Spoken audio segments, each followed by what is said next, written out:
Đàn Nghĩa xin gửi lời chào đến tất cả quý vị khán giả đang đến với chương trình Hát Mãi Ước Mơ. Chương trình do Đài Truyền Thành phố Hồ Chí Minh phối hợp cùng với công ty Điền Quân Group thực hiện và phát sóng hàng tuần vào lúc 19 giờ 30 phút thứ 6 trên kênh HTV7. Và thưa quý vị, Hát Mãi Ước Mơ ngày hôm nay sẽ là một số vô cùng đặc biệt, cho nên chúng tôi đã mời đến đây những người đẹp sẽ mang đến cho chúng ta bộ sưu tập áo dài để mở màn cho chương trình hôm nay thêm tươi tắn. Và ngay bây giờ chúng ta dành một tràng vỗ tay thật nồng nhiệt để chào đón những người đẹp của chúng ta trong Hát Mãi Ước Mơ. Đầu tiên xin mời người đẹp Võ Hạ Trâm. Thưa quý vị, người đẹp Võ Hạ Trâm với chiều cao 1m70, tính luôn đôi guốc 1,5 tấc với cân nặng 55 kg. Người đẹp Võ Hạ Trâm đến từ vùng đất Quảng Nam. Hiện nay, người đẹp Võ Hạ Trâm là một ca sĩ được rất nhiều người yêu mến, cũng như là một giảng viên tại Nhạc viện Thành phố Hồ Chí Minh. Vốn dĩ chưa quen với đôi guốc 1,5 tấc nên bước đi của cô ấy có phần lọng cộng, vụng về, nhưng tà áo dài của cô ấy đang mặc trên người cực kỳ lấp lánh, vô cùng duyên dáng, quyến rũ với những vòng xoay thần sầu. Nhưng đừng quay quá coi chừng rối loạn tiền đình Trâm nhé. Quay ngược lại cái rối trong mặt quá. Và cô ấy cuối cùng cũng đã trụ được ở một cái tư thế trông trên không vững vàng. Và bây giờ chúng ta sẽ gặp gỡ người đẹp thứ hai. Hãy xem cô ấy là ai. Xin mời. Thưa quý vị, đang bước ra sân khấu với những bước đi uyển chuyển, dịu dàng, đó chính là người đẹp, nghệ sĩ ưu tú Thoại Mỹ. Mà tên thân mật khán giả vẫn gọi cô ta là Mỹ. Người đẹp Mỹ cũng đến từ vùng đất Quảng Nam. Đây là một điều rất đặc biệt và bất ngờ với tất cả những khán giả mộ điệu sân khấu cải lương, khi cô ấy không phải xuất thân từ miền Tây Nam Bộ, cùng quê với người đẹp Võ Hạ Trâm. Chính vì thế, hai người đẹp này có chiều cao như nhau, 1m7 tính luôn đôi guốc 1,5 tấc. Và bây giờ cả hai người đẹp đang duyên dáng vẫy chào khán giả và bước xuống để nhường cho sự xuất hiện của một nhân vật quan trọng và đặc biệt trong chương trình của chúng ta, nghệ sĩ, ca sĩ Ngọc Sơn.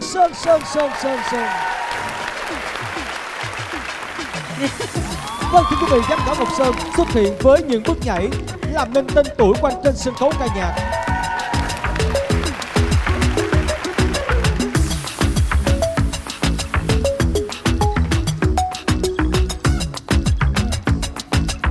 Vì chúng ta đã vừa ngắm nhìn những bộ trang phục đẹp lộng lẫy của ba nhân vật đặc biệt của chúng ta trong Hát Mãi Ước Mơ, nhưng nhân vật đỉnh nhất mới chính là tôi.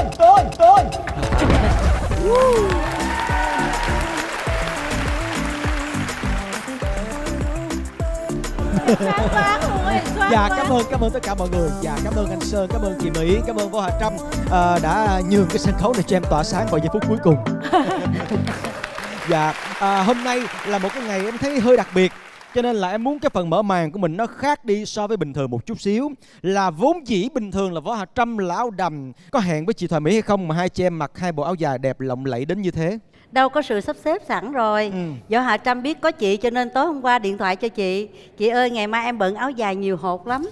Chị cũng đâu có vừa gì, chị cũng phải lựa một cái áo dài thiệt là chói lóa. Dạ, cả hai chặt chém lại Võ Hạ Trâm chứ. Dạ, anh Sơn đứng giữa hai người đẹp chói lóa như thế này, anh cảm thấy thế nào ạ?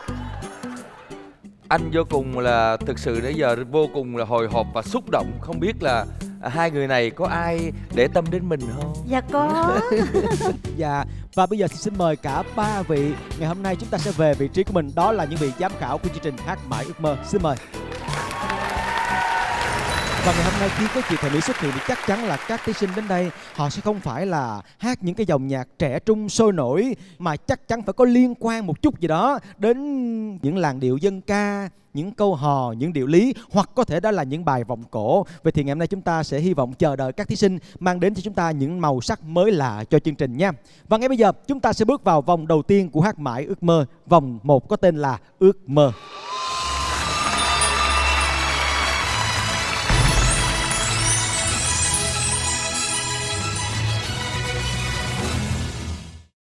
Thưa quý vị, khi một người mẹ chịu nhiều căn bệnh quái ác trong người, người mẹ ấy, người phụ nữ ấy có thể chịu đựng một mình, có thể gánh trên người mình tất cả những nỗi đau từ thể xác cho đến tinh thần, miễn sao những người thân xung quanh của mình, đặc biệt là những đứa con của mình được mạnh khỏe.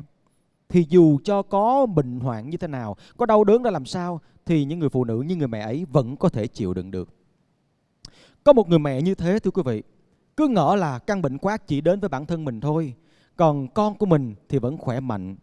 mình vẫn có thể cố gắng để sống vì con, sống bình yên và hạnh phúc bên con. Nhưng thật oái oăm, căn bệnh đó được chẩn đoán là di truyền. Vậy thì tương lai của họ sẽ như thế nào? Mời quý vị hãy đến với người mẹ trẻ Cẩm Hường để theo dõi câu chuyện của người mẹ này nhé.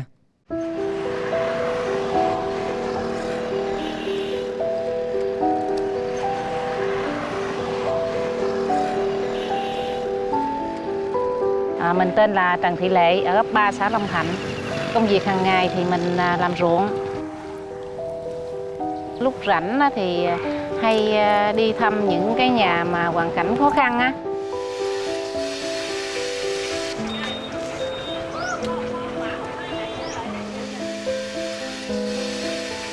Rồi đặc biệt nhưng có cái nhà của em Hường này nó quá khổ đi. Thì lúc Hường đó là gả Hường xong rồi, Hường đi về bằng công ty. Rồi lúc đó là Hường bằng công ty là mang thai được 1 tháng. Rồi vô công ty á, là Hường mới ngất xỉu. Xỉu rồi mới đưa đi bệnh viện. Bệnh viện là mới khám mới ra là mới biết là Hường đã bệnh. Cháu nó bị bệnh là khối u tủy sống. Trung tâm ung bướu á, là có yêu cầu là Hường bo cái thai đặng cứu mạng mẹ. Nhưng mà Hường không có đồng ý.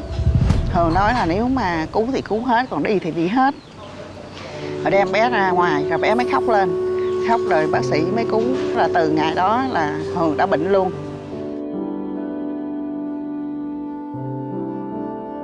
Lúc mang bầu bé là sức khỏe yếu rồi, về mẹ ở rồi cũng không có được vui vẻ hạnh phúc, rồi ảnh có người khác, rồi có con gái đó có bầu rồi ly dị.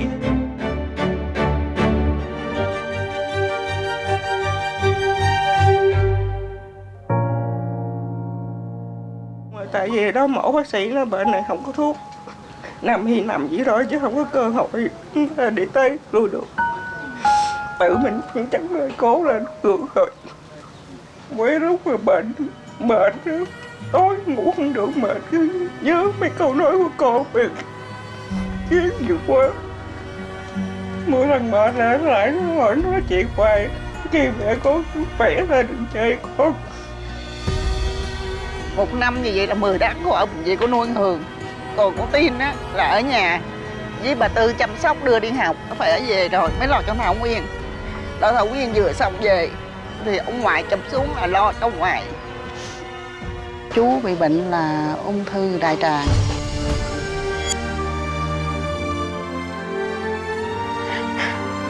Cô cũng muốn, nhiều khi cô cũng muốn thoát khỏi cuộc đời này lắm. Nhưng mà cô suy nghĩ là Thảo Nguyên nó còn nhỏ quá. Cô ngồi cô cho con Hường nó ăn thì đau lòng băng liêm suốt mấy tháng nào con Hường nó không có ngủ. Mà thấy con thì trăn trở bao nhiêu thì tim mẹ thì nhói bấy nhiêu. Giờ cô chỉ mong ước sao cô có số tiền để cô lo cho Thảo Nguyên, chứ cô sợ Thảo Nguyên mà nó rơi vào cảnh câm Hường chắc cô thật sự cô không có sống nổi đâu.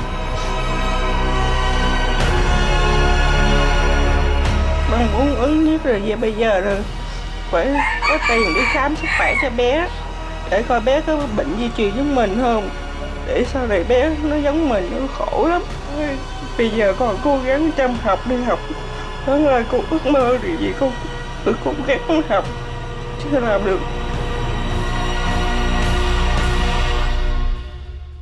Nó còn nhỏ mà nó nói nếu mà con ước mơ đi chăng nữa con cũng không có tiền để mà ước mơ. Nên lúc bế tắc quá là cô định là cho Thảo Nguyên nó nghỉ. Cô không có tiền để lo nổi. Cô Mỹ Lệ tiếp tục cho học, đóng tiền trường, tiền cơm này kia là lúc đó là cô Mỹ Lệ giang tay cô Mỹ Lệ cho. Hồi lên là bé kêu mình bà ngoại không à, thành ra mình nghĩ là bé sẽ giống như cháu của mình luôn. Thành ra mình thương nó dữ lắm. Mình rất muốn, rất cố gắng để đem giọng hát của mình để mà thi hết mình, đặng giúp cho em Hường và cháu Thảo Nguyên có một cuộc sống tốt đẹp hơn một chút. Hường ơi, con yên tâm đi, má Chính cố gắng.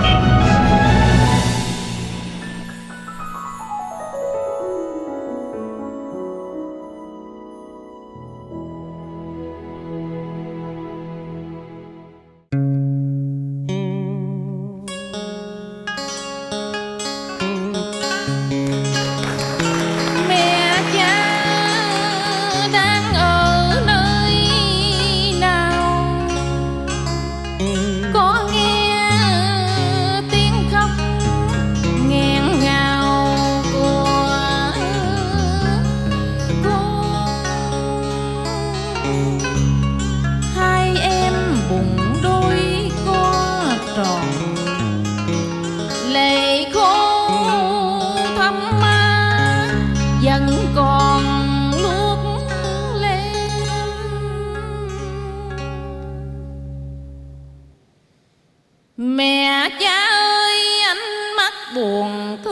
của đứa con vừa tròn 14 tuổi.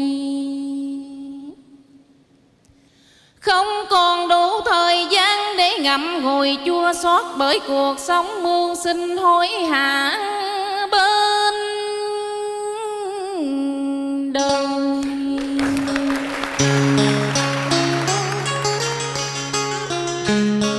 Thân phận ngồ cội với kiếp sống lạc loài, thương các em gầy gò tiều tụy, đêm chẳng chẳng màn ngày đói lạnh giữa mưa giông.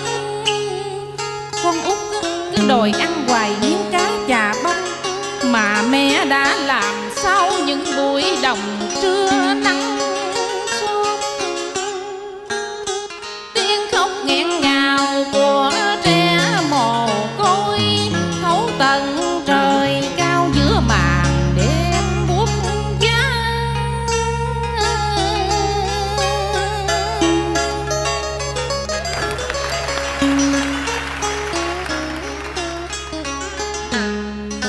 Bàn tay xóa lấy bàn tay, ấp vào đôi má ấm ngày xa xưa.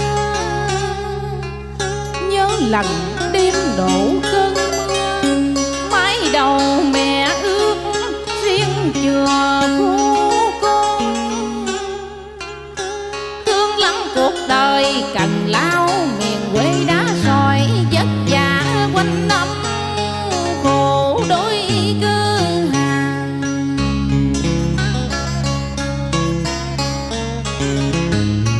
Cha mẹ đã bỏ con trong rần lũ kinh hoàng, bên mái nhà tranh chỉ còn trớ dơ tiếng khóc. Cô bám víu thâm tình khuất nghèn bi ai, tuổi lên 10 đã quằn nặng đôi vai, bởi cuộc sống lo toan bộn bề vất vả.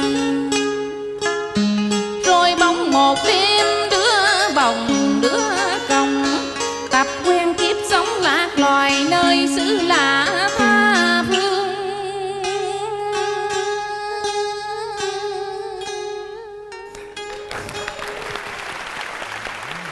Hay quá à. Hay quá, Hát hay quá. Thưa quý vị, đang nghe phê tưởng còn được nghe nữa, không ngờ là thời lượng của một cái tiết mục nó không có bao nhiêu hết trơn, cho nên là phải dừng lại. Có 2 câu thôi nhưng mà nghe đã quá chị Lệ ơi, chị Lệ. Còn bây giờ em muốn hỏi thăm chị quen với gia đình của cô Vân như thế nào ạ? Trong lúc tình cờ đi khám bệnh chung á, thấy chị Vân lo cho em Hường mà không có thấy chồng của em Hường. Rồi cái mình mới hỏi ủa tại sao không thấy chồng? Cái em Hường mới kể.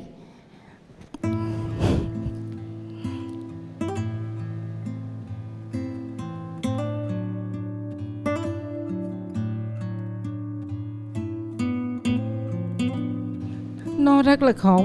Mình đi lên tới nhà thăm thì mới thấy sự thật. Như đúng là một người con gái hạnh phúc không có được bao lâu thì phát hiện bệnh. Ca mẫu vừa xong thì hay tin chồng đem đơn ly dị đến để mà kêu em ký tên. Mình cảm giác cái cảnh khổ của người con gái, mà khi bệnh thì không có người để an ủi. Còn khi cháu đã lớn thì cũng không có cha. Và ngày hôm nay có cô Vân cùng với lại cháu Thảo Nguyên nữa đúng không ạ? Dạ, con xin mời cô cũng như là mời cháu Thảo Nguyên lên sân khấu ạ.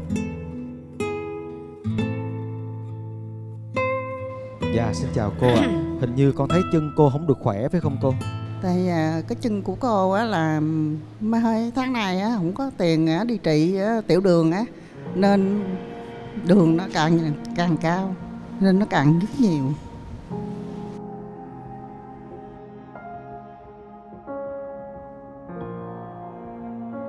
Như vậy là cô bị tiểu đường, rồi chú ở nhà là cũng bị ung thư. Dạ đúng rồi. Dạ. Mà không biết tại sao gia đình lại lo lắng bé nó có biểu hiện gì không cô? Dạ thưa là cái lúc nó sanh ra là bác sĩ chẩn đoán là Thảo Nguyên sau này có thể rằng 50-50. Nhưng mà trong cái thời gian gần đây á, con đau ở đâu? Con đau ở cái cột sống lưng của con đó hả? Dạ. Con đau nhiều không? Dạ. Trì của Thảo Nguyên bây giờ á, hình như là cũng y gan cái cảnh hơi ngày xưa mà Hường đang chuẩn bị sắp sửa bệnh á, là khi Hường ngất xỉu á, là cũng đau ngay thối lưng. Thảo Nguyên hiện bây giờ sáng nay cũng vậy, mà nay có từng lễ nay rồi đi vẫn đem thuốc dán theo luôn. Mang thai tháng mấy rồi, bác sĩ là yêu cầu là bỏ Thảo Nguyên. Nhưng mà Hường đã nói rằng nếu mà cứu được á, thì cứu cả hai, nếu đi được là đi luôn chứ không để lại ai hết. Thì cố gắng hết sức chống chọi để mà cho bé Thảo Nguyên ra đời là chị nằm một chỗ luôn hả cô? Dạ đúng rồi, khi được 7 tháng mấy đó, khi mà bác sĩ định là Thảo Nguyên đó đã chết khô trong bụng rồi là bỏ Thảo Nguyên cứu mẹ. Rồi bác sĩ ra kêu cứu mẹ hay là cứu con hay là sao là ký nhanh đi để không còn kịp nữa. Rồi lúc đó mình suy nghĩ và bây giờ con bé nó cũng 7 tháng mấy rồi mà con gái thì nó nằm đó không biết suy nghĩ làm sao hết á. Rồi suy nghĩ thôi bây giờ nếu mà phần số nó vậy thì thôi mình ký cho mình bỏ cháu ngoại. Khi mà bác sĩ nói rằng là mổ nó ra rồi, trời thương, bé nó khóc lên cho nên là bé mới được cứu sống tới ngày hôm nay. Giống như một phép màu đã đến với mẹ con chị Hường á. Bé sanh ra là bé khóc bình thường luôn hả cô? Đem nó ra ngoài rồi lo chăm sóc cho mẹ nó là đã bỏ nó rồi. À là nghĩ là bé đã mất rồi đó, rồi xong Trời tự đất. nhiên bé khóc. Dạ. Wow. Trời ơi.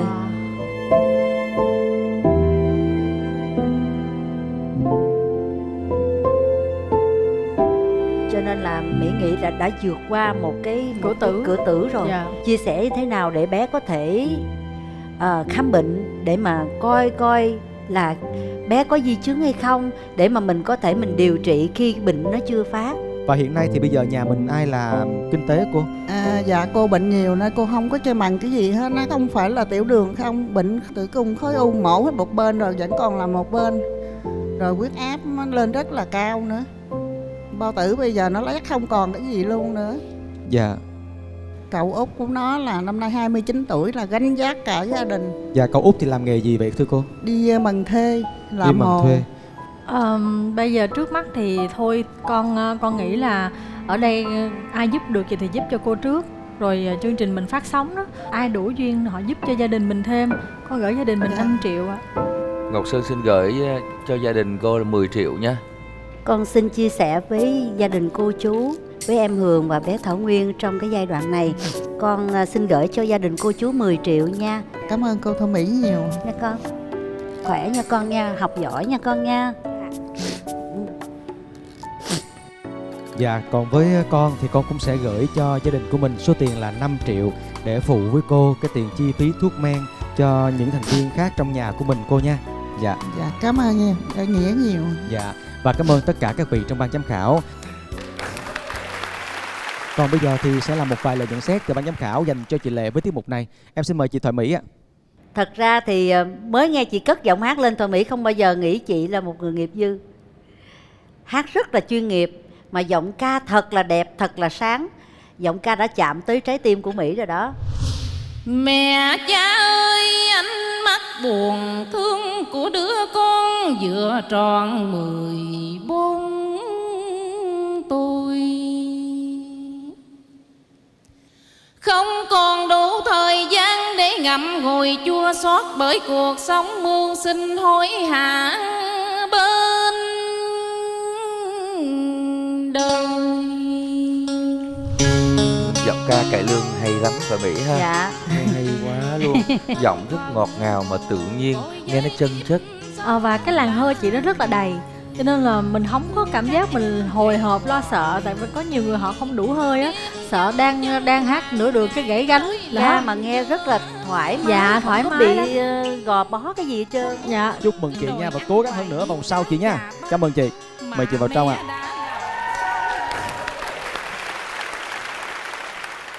Và tiếp theo chúng ta sẽ đến với câu chuyện của một cậu bé mới có 9 tuổi thôi. Lẽ ra ở cái tuổi này là bé sẽ được ăn học vui chơi như bao nhiêu bạn bè cùng trang lứa khác. Nhưng không, ở độ tuổi này thì ban ngày bé đi học, còn chiều tối về phải đi mò cua bắt ốc để nuôi bà nội cùng với chị gái của mình. Chúng ta sẽ đến với câu chuyện của bé Trường Vũ nha.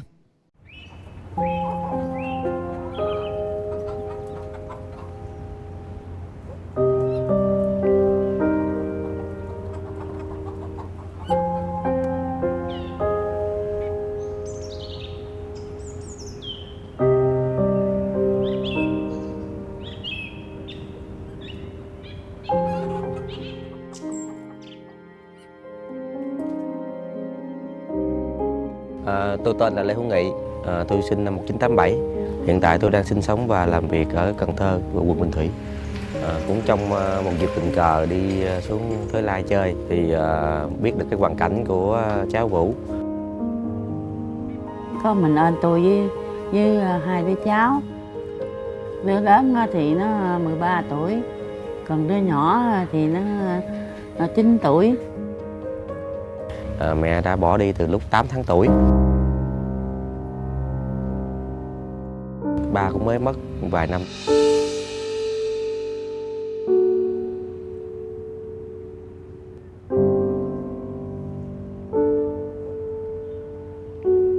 Bác sĩ nói là nó bị đường ruột, nhưng nó nói nó bệnh. Rồi nói mà bệnh mày có ấy thuốc gì không? Rồi nó nói có mà chưa có hết, bây giờ con cháu nha, con qua cơm. Cái qua Tết rồi cái nó đã để nó đi mặn nữa. Tôi nói mày còn đau bệnh gì mà đi mặn gì, thôi ở nhà đi, ở nhà có gì ăn nấy. Rồi nó đi ra nhà thương, rồi khám nó coi sao, rồi xuống dưới rồi người ta nói gì cho gì ăn nó thèm gì cho ăn đi, tặng cho nó ăn, nó có chết nó chết.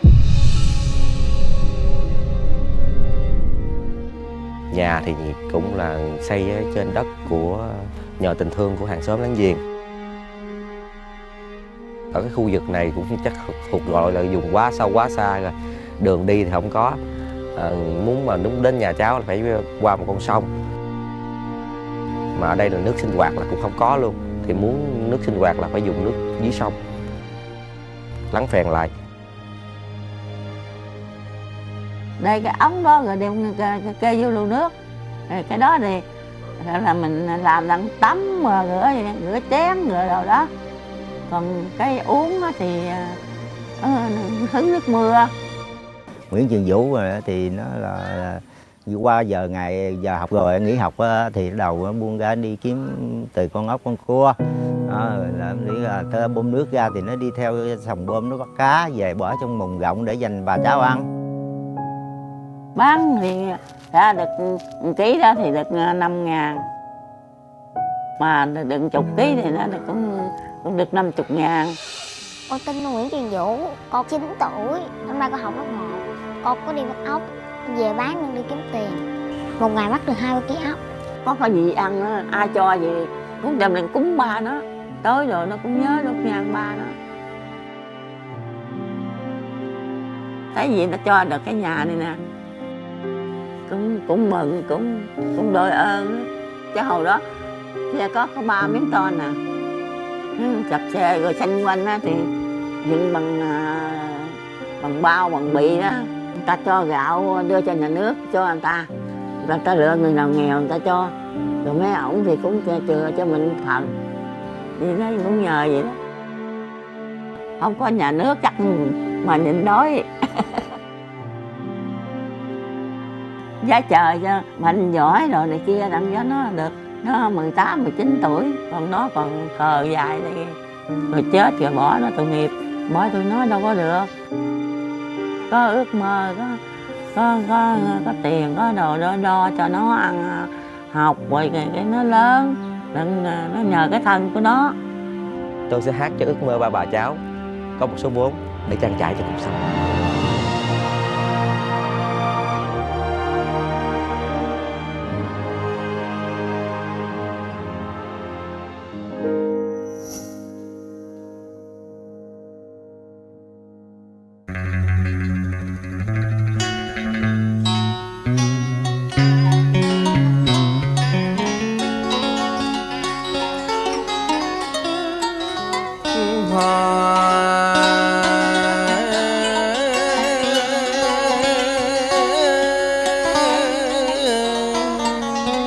Chiếu cà mau nhuộm màu tươi thắm, công tôi cực lắm mưa nắng dài dầu.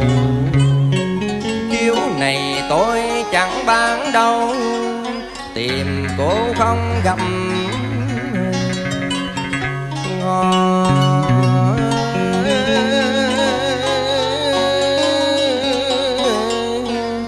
Tìm cô không gặp tôi gối đầu môi đêm.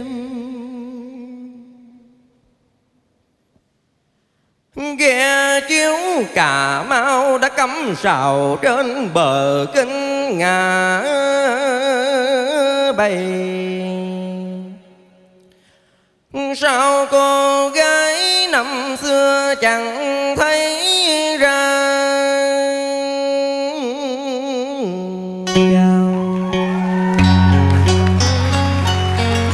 cửa vườn xưa cô đã qua kính tử hôm nào. Tôi vác đôi chiếu bông từ dưới ghe lên xóm rầy chiếc áo nhuộm bùn đã lấm tấm giọt mồ hôi. Nhà của cô sau trước vắng tanh trong gió lạnh giữa chiều đông. Phòng có ai dạo lên tiếng Nguyễn cầm như gieo vào lòng tôi một nỗi buồn thế than.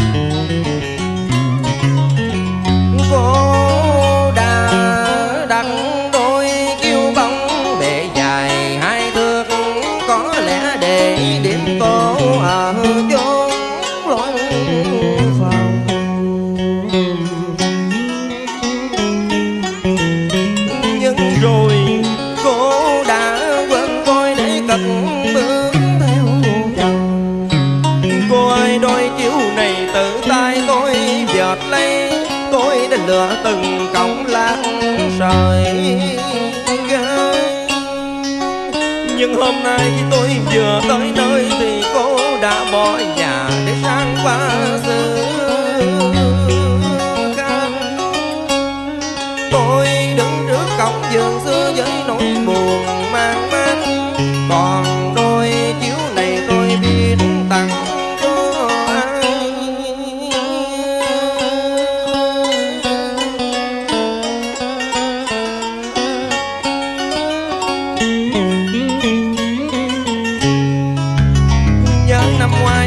Tôi vừa đến dạm sông Ngã Bảy, cô đã tươi cười dẫn tôi đến tận nhà cô. Cô đưa tôi vào chậm chốn phòng riêng để đo đi chiếc giường gõ đỏ và đặt làm đôi chiếu. Cô hỏi qua giá cả, tôi trả lời lấy giá rẻ làm quen.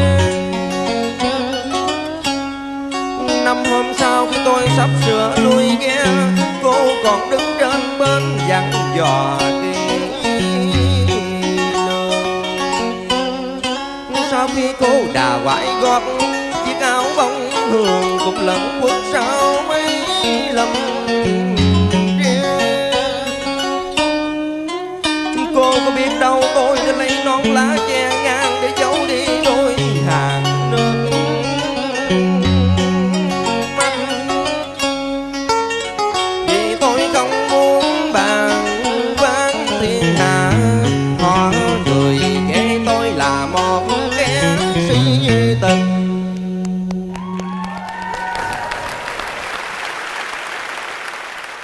Thưa quý vị, vừa rồi là bài Tình Anh Bán Chiếu, một bài rất là nổi tiếng của soạn giả Viễn Châu với tiếng hát của Hữu Nghị. Chào em. Dạ em chào anh. Run hay sao vậy? Dạ hơi run một chút. Hơi run một chút xíu. Thoải mái không sao em nha. Chú Nghĩa thấy có cháu đang có mặt ở đây nè, cháu Trường Vũ. Cháu Trường Vũ hôm nay hình như đi cùng với một người thân của mình nữa đúng không ạ? Dạ em xin mời anh cùng với cháu lên sân khấu luôn ạ. Chào các cô, các chú. Chào con. Chẳng hay anh đây là như thế nào với gia đình của bé Trường Vũ ạ? Đây là ông họ của cháu Vũ. Dạ là ông họ đúng không ạ? Dạ. Và hồi nãy con thấy em thấy bà trong clip á là hình như không phải bà nội phải không anh? Đó là bà Cốc. Là gì ạ? Trường Vũ kêu bà Cốc. Bà Cốc luôn. Bà Cốc Bà Cốc là bà cố ngoại đó đúng không ạ?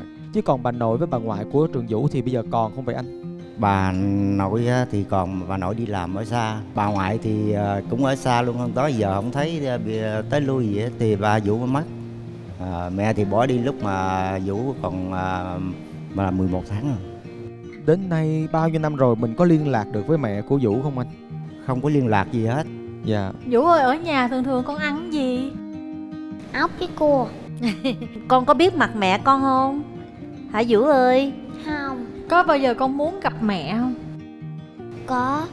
Bây giờ con mơ ước cái gì? Con mơ ước con được cái gì?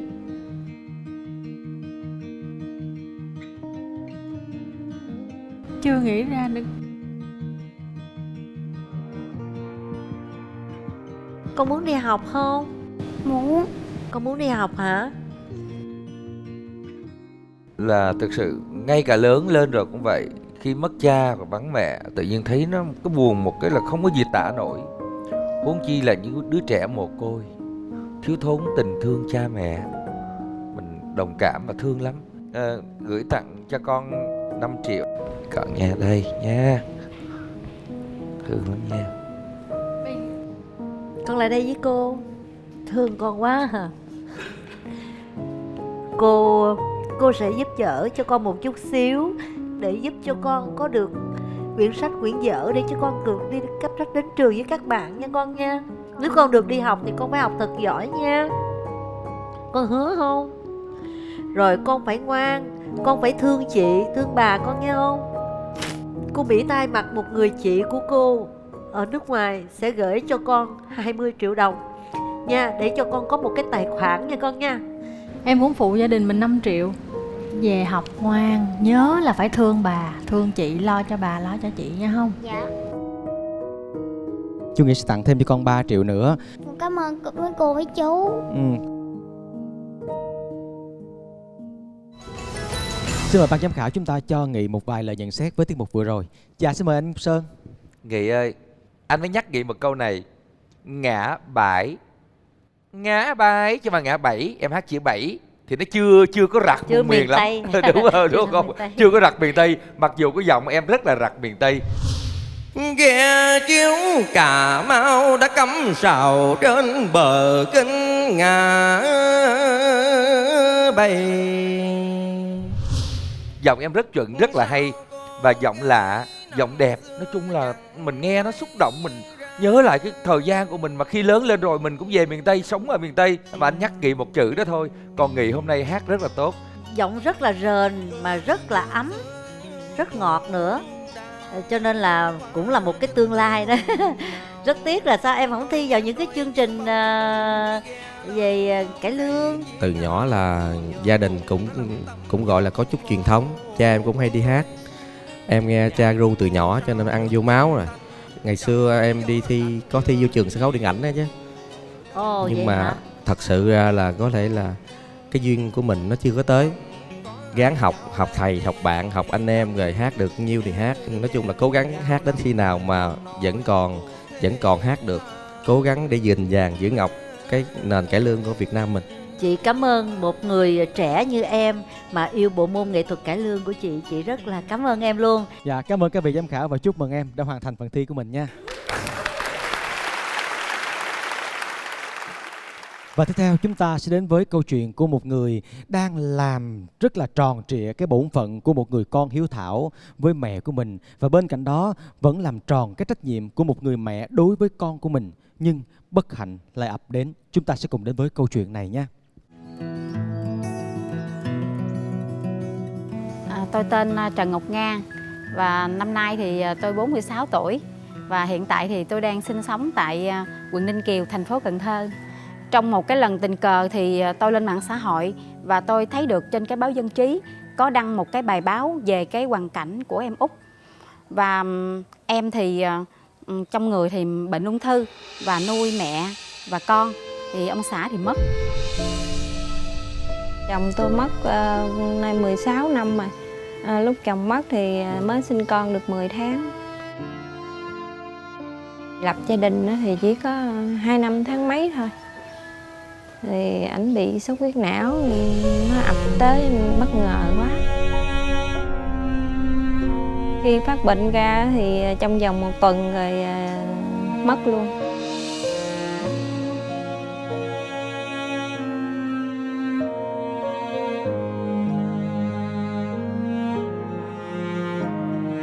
Tôi bị ung thư cổ tử cung. Bác sĩ nói tình trạng bệnh thì nó ung thư khối u ác, là mỗi ngày là mà phải đi xạ trị. Tôi học cũng không có được nhiều. Nếu mà làm công việc nguyên ngày thì tôi không có thời gian để về chăm sóc cho bà. Cho nên tôi phải làm thêm làm ca sáng với ca chiều để có thời gian rảnh về chăm sóc cơm nước đặng đút cho bà, tại vì bà nằm một chỗ.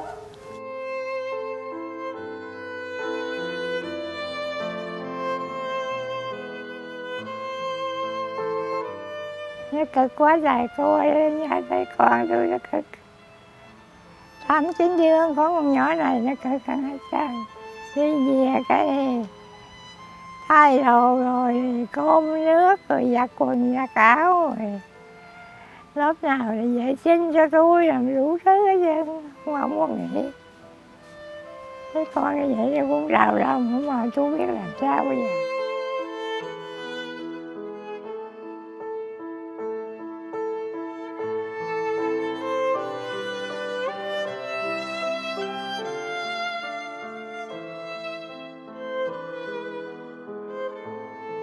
Mẹ rất là mệt. Mẹ hay làm khuya, là tối là hay là 9-10 giờ mẹ phải uống thuốc.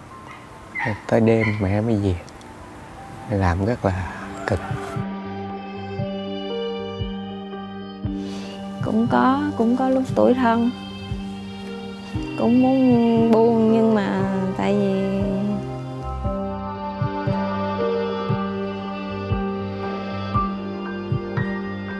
lớn dạ em muốn có một bà để tiếp mẹ. Một mình mẹ không có lo nổi. Bước thêm bước nữa thì sợ sau này khổ cho con. Rồi thêm cái nữa không biết người ta có thương con mình không. Cho nên sợ như vậy, cho nên là ở như vậy để nuôi cho cháu ăn học. Cho nên là không muốn bước thêm bước nữa. Điều thôi thúc tôi lớn nhất đó là hoàn cảnh của em Út cũng giống như hoàn cảnh của tôi, là ông xã mất và có một đứa con, thì năm nay có học lớp 11. Thì từ cái chỗ đó, từ cái hoàn cảnh đó mà cũng thôi thúc tôi là tham gia cái chương trình.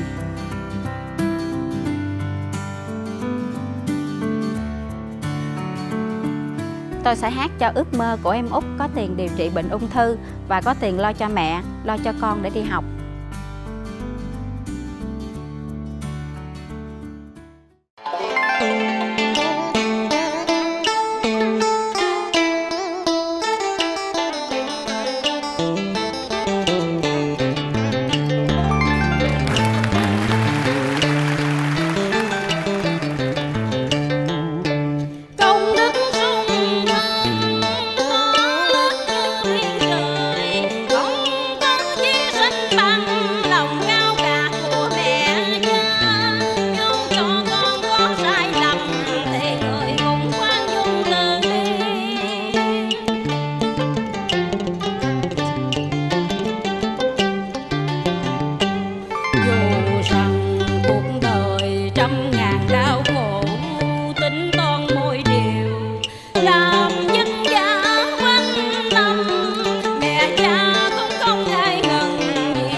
Lòng quảng đại của mẹ cha cùng ghi như biển trời lai lăng.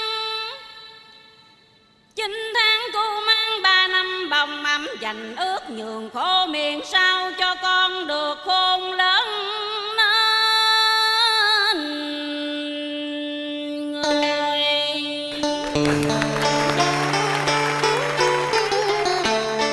Khi con được thành danh thì cha mẹ mới ghé môi cười. Ơi nuôi con chẳng quản chi thân, bên nuốt mẹ nằm bên rau con lăn. Biết kỹ đền đáp khó khăn, lên non san đá xây lăng phụng thờ. Ôi cha mẹ qua đôi nhọc nhằn, suốt cả cuộc đời hy sinh vì con trẻ.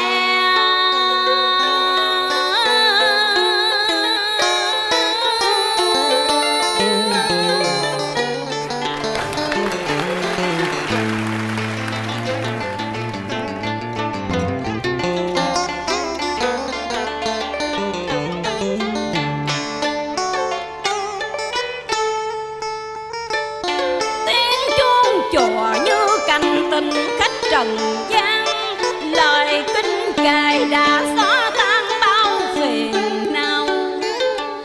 Hỡi những ai là con người hiếu thảo, hãy mau quay về Tam Bảo để cầu xin. Chắp tay cưng với Phật trời, cầu cho cha mẹ sống đời với con. Cha mẹ còn gót đò như son, một mai cha mẹ mất có con vinh cùng.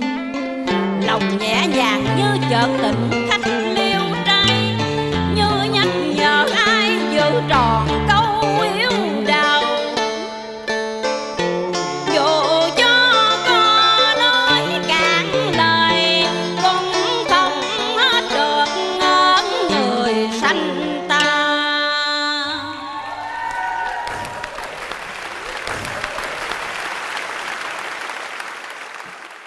Thưa quý vị, chúng ta vừa nghe bài hát Công Cha Nghĩa Mẹ của tác giả Thích Minh Giới và qua tiếng hát của chị Ngọc Nga. Dạ chào chị ạ.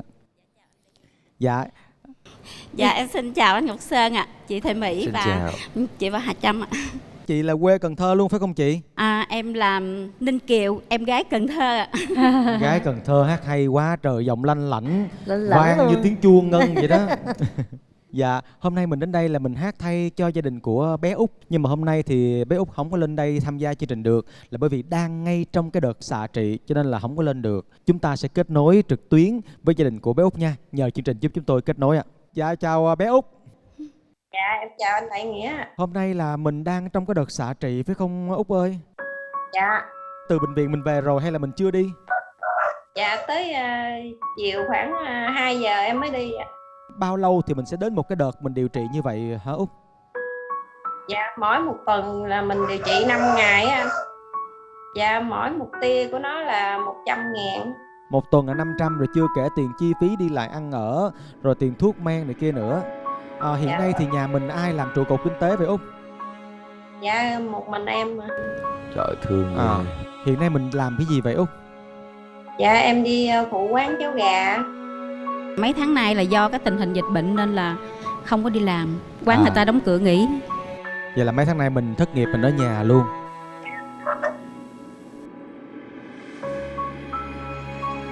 Rồi những lần mà đi xạ trị về như vậy rồi chị có đi làm nổi không hay là chị phải nghỉ làm?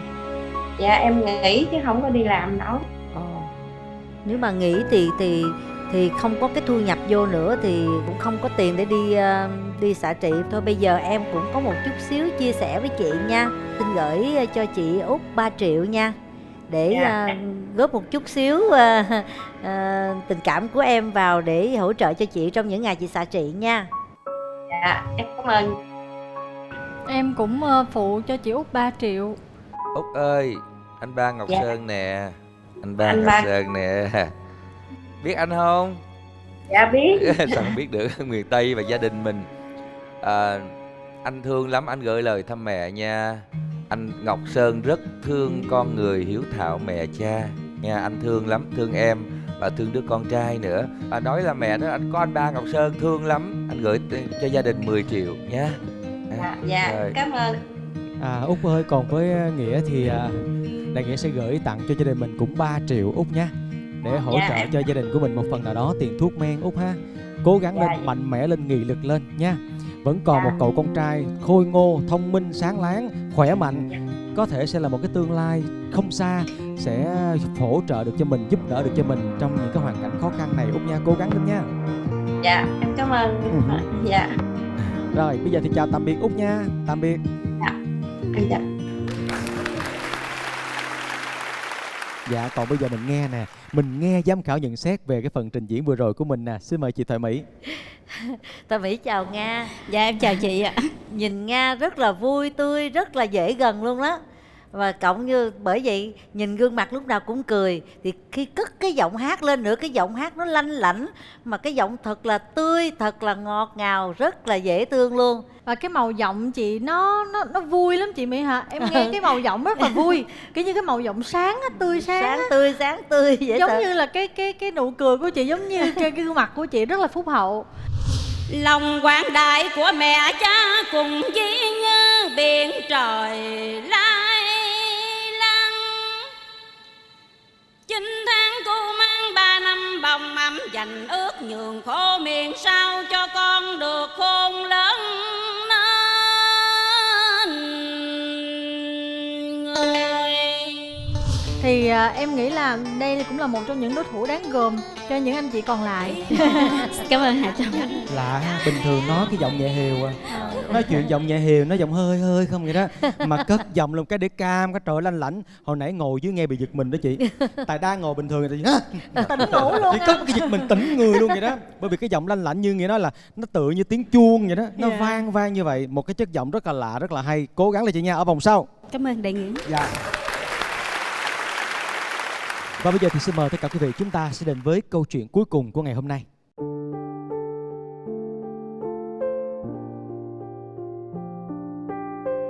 Tôi là Võ Thị Thanh Hiếu, tôi 39 tuổi, hiện sinh sống ở thành phố Hồ Chí Minh. Hôm nay tôi muốn hát để giúp cho hoàn cảnh của anh họ tôi là anh Trần Hoàng Như. Anh Như ở cùng quê với tôi ở xã Hòa Hưng, huyện Cái Bè, tỉnh Tiền Giang. Anh Như là một cái người anh họ mà tôi rất là yêu quý, là tại vì anh có một cái quãng tuổi thơ mà gần gũi với tôi.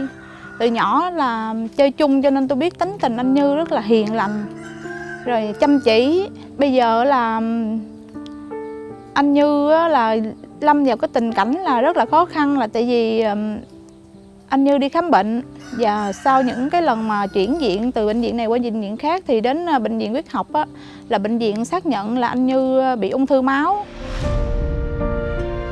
Hiện tại anh Như có một vợ với lại 3 đứa con. 3 đứa con nhỏ là đứa lớn nhất hơn 2 tuổi và 2 bé song sinh được gần 3 tháng tuổi. Tôi tên là Trần Hoàng Như, năm nay 33 tuổi, hiện đang sinh sống ở xã Hòa Hưng, huyện Cái Bè, tỉnh Tiền Giang. Hồi trước đây em rất là khỏe mạnh. Em đi khám bệnh ở bên Vĩnh Long. Khám bệnh đó thì bác sĩ nói là em bị thiếu tiểu cầu với bạch cầu. Rồi sau đó chuyển lên tuyến trên là chuyển lên bệnh viện huyết học thành phố. Anh chỉnh bác sĩ điều trị khám cho em là xét nghiệm cho em, thử máu cho em mới biết là em bị ung thư máu. Nghe tin đó là rất là bàng hoàng và như là bị sét đánh ngang tay vậy đó. Anh Như hồi đó giờ là anh muốn có cái gia đình hạnh phúc. Tại vì anh Như nói thật ra là trước ảnh bị cái anh Như sinh ra là khiếm khuyết bộ phận sinh dục, cho nên khi anh Như có gia đình là anh Như rất là mừng. Nên bây giờ là cái niềm hạnh phúc nhất là khi mình Như có gia đình, là không phải là riêng của anh Như mà em út với dòng họ rồi cũng rất là mừng. Khi mà thấy anh Như có được đứa con trai đầu lòng á, là giống như là không phải cái hạnh phúc đó riêng của anh Như nữa, mà anh chị em á là ngồi lại nói với nhau là mừng cho anh Như á. Bởi bây giờ khi mà anh Như có được 3 đứa con rồi tưởng nó là hạnh phúc lắm luôn á, mà bây giờ lại giống như là vậy. Chị nghĩ là anh Như là ước mơ lớn nhất của ảnh là có một cái gia đình hạnh phúc, có vợ có con, sinh sống làm việc sinh sống bình thường thôi, đủ ăn đủ mặc là anh Như đã thấy là hạnh phúc nhất rồi. Chị nghĩ đó là ước mơ lớn nhất cuộc đời anh Như. Bởi vì em còn cha già và mẹ nữa, lỡ mà em có bệnh gì xảy ra mà không biết những người ba mẹ em và con em và vợ em không biết sẽ đi về đâu nữa. Chị mong là qua cái chương trình này nè, mình sẽ hát để nhận được một cái phần thưởng và đem cái phần thưởng đó để tặng cho anh Như, để anh Như tiếp tục mà điều trị, rồi mong là anh Như sẽ chiến thắng bệnh tật và sống với vợ con anh Như cái quãng thời gian dài nhất có thể. Hiếu là cũng đã có gia đình rồi, Hiếu cũng rất muốn để giúp cho em cũng rất cảm ơn Hiếu là rất nhiều, không phải anh em ruột mà là coi nhau như em ruột. Em sẽ cố gắng hết sức để hát, để giúp đỡ cho hoàn cảnh của anh Như. Anh Như, anh hãy cố gắng lên và chiến thắng bệnh tật để sống vui vẻ với vợ con và gia đình của anh nha anh Như.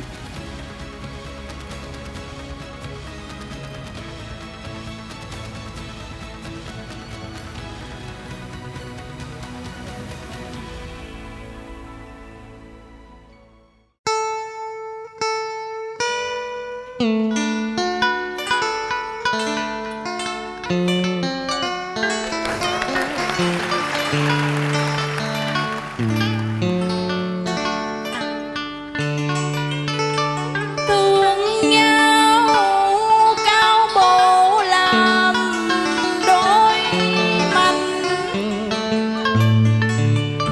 một lá trầu xanh thắm nở duyên. Cứ mỗi chiều về tan buổi chợ,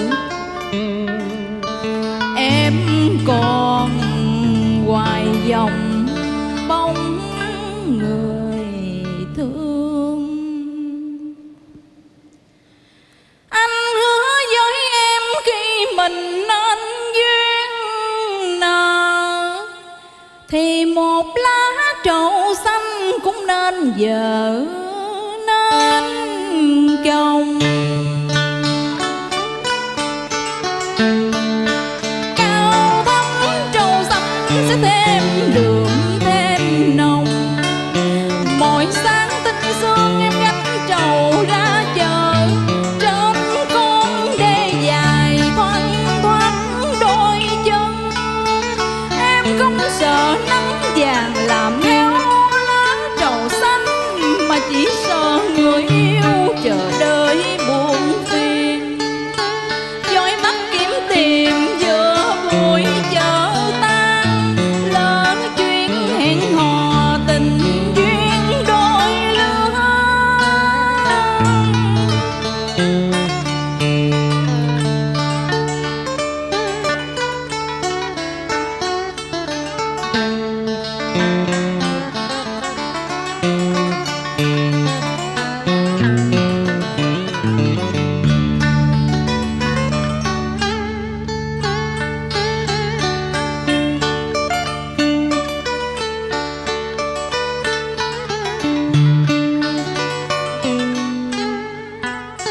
Nhưng rồi một hôm mưa buồn xóm chợ, bên tung trầu xanh em đợi bạn chung tình.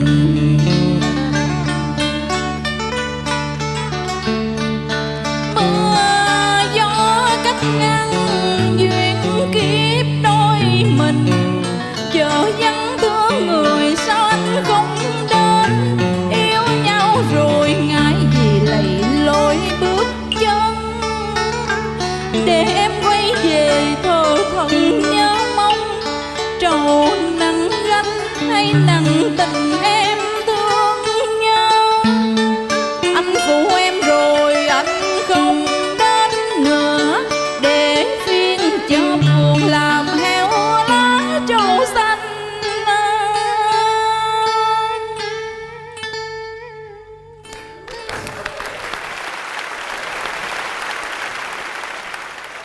Thưa quý vị, chúng ta vừa nghe bài Lá Trầu Xanh với tiếng hát của Thanh Hiếu. Chào em. Hôm nay mình đến đây mình hát thay cho hoàn cảnh của anh mình là Hoàng Như, đúng không em? Dạ. Em là em họ của Như hả? Dạ, em là em họ của Như, anh Như. Hôm nay Như cũng có đến đây đúng không? Anh mời Như đến đây nha. Dạ, em chào anh chú Ngọc Sơn và chị Hà Trâm và cô Thọ Mỹ. Chào em. Em cảm ơn chương trình đã giúp đỡ em đến với chương trình hôm nay. Em mong ước có được một sức khỏe bình thường như bao người khác để cho sau này để lo cho con em, vợ và ba mẹ em nữa. Hiện nay thì bây giờ mình còn đi làm được không Như? Dạ không. Vậy thì bây giờ ai là người làm ra tiền trong nhà của mình? Dạ em còn ở chung với anh hai nên anh hai còn phụ giúp đỡ em làm. Còn vợ em thì sao? Vợ em ở nhà trông con, còn con nhỏ không có làm gì được. Ba mẹ em lớn tuổi cũng không làm gì được ra tiền nữa nên nhờ anh hai chút đỉnh thôi, với nhờ sự giúp đỡ của Mạnh Thường Quân vòng hàng xóm quyên góp cho em để trang trải được cuộc sống được. Hiện nay thì cái bệnh tình của em như thế nào rồi? Hướng điều trị là bác sĩ cho em vô hóa chất, mà bác sĩ nói vô hóa chất là tốn tiền cao lắm, em gia đình không đủ số tiền để lo để vô hóa chất. Em phát hiện bệnh của mình là lúc đó vào giai đoạn thứ mấy rồi em? Dạ em cũng mới phát hiện giai đoạn đầu thôi hả? Giai đoạn đầu thì vẫn còn cơ hội chữa được. Mang trong mình cái bệnh rất là khó trị cả nhà. Trong các ung thư là cái bệnh ung thư máu là khủng khiếp á, một trong những cái bệnh không phải nói là bệnh nan y. Cố gắng lên nha, cố gắng lên chữa trị thật tốt. Anh phụ cho gia đình 5 triệu nha. Dạ, cảm ơn. Hôm nay Như đi cùng với ai em? Dạ em đi với mẹ em. Dạ xin mời cô lên sân khấu luôn ạ.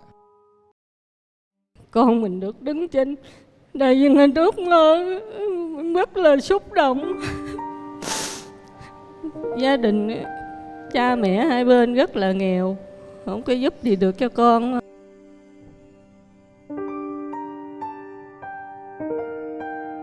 Như ơi, nghe qua cái hoàn cảnh của Như á, chị Mỹ rất là thương. Nhưng bên cạnh đó Như cũng đừng có bi quan quá. Mình hãy có niềm tin lên đi. Có niềm tin lên, tại vì mình là ở trong giai đoạn 1, giai đoạn đầu á, thì mình có niềm tin là mình sẽ điều trị được ha. Với là cái sự chia sẻ của Mạnh Thường Quân nè, sẽ giúp cho em thêm tài chính cũng như là thêm cái tinh thần để cho em điều trị bệnh. Mong rằng là em sẽ điều trị được khỏi ha. Và hôm nay chị cũng chia sẻ một chút xíu tấm lòng của chị gửi đến Như, số tiền là 5 triệu đồng. Trâm cũng phụ cho gia đình mình 5 triệu nha.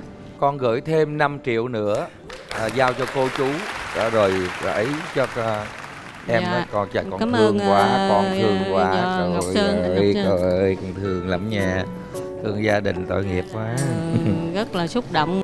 Còn anh thì anh sẽ gửi thêm cho em 3 triệu đồng nữa Như ha. Cảm ơn các vị giám khảo. Rồi ráng giữ gìn sức khỏe em nha. Rồi bây giờ hai mẹ con mời hai mẹ con xuống dưới ngồi nha. Hồi nãy rung quá phải không? Dạ em xin lỗi, đại nghĩa không phải sáng nay á, ở quê chồng em á là gọi vô nói anh chồng em là bị tai nạn chết não, cho nên bây giờ tâm trạng em nó cũng rối bời quá.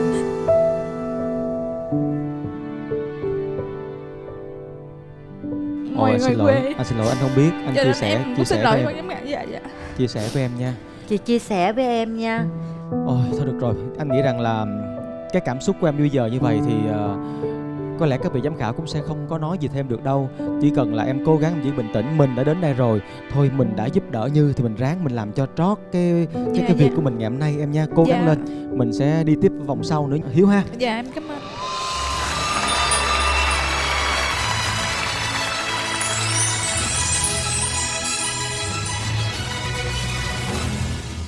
Và bây giờ chúng ta sẽ đến với điểm số từ chiếc máy chấm điểm thông minh. Xin mời.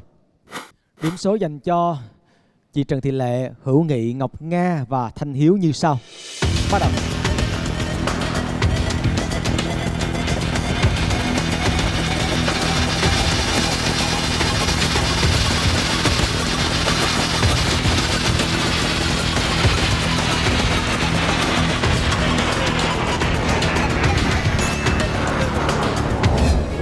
số dành cho Trần Thị Lệ là 86 điểm, Hữu Nghị 82 điểm, Ngọc Nga 82 điểm và Thanh Hiếu 80 điểm. Như vậy là ở vòng đầu tiên này thì chị Lệ là có điểm số cao hơn hết so với tất cả mọi người, nên chị được quyền là chọn một trong 3 người còn lại để hát song ca cùng với mình ở vòng sau. Chị sẽ chọn ai ạ? Dạ em xin chọn em Hữu Nghị. Như vậy là chị Lệ sát cùng với Hữu Nghị, còn chị Nga sát cùng với Hiếu ở vòng sau nha. Xin mời chiếc máy bấm nút chọn bài hát của chương trình. Mời hai chị em đặt tay vào nút bấm, cùng bấm để mình chọn bài hát dành cho vòng sau nha. Bắt đầu.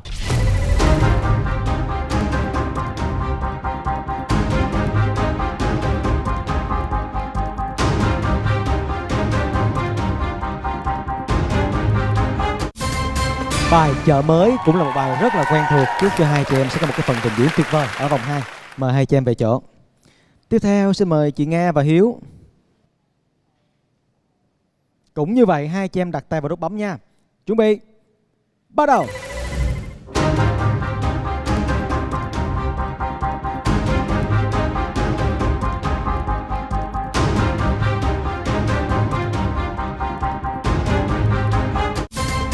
Tân cổ Em Không Buồn Nữa Chị Ơi phù hợp với hai chị em luôn. Em Không Buồn Nữa Chị Ơi nha. Mời hai chị em về chỗ. Và thưa quý vị, chúng ta sẽ đến với vòng 2, vòng mang tên Chinh Phục.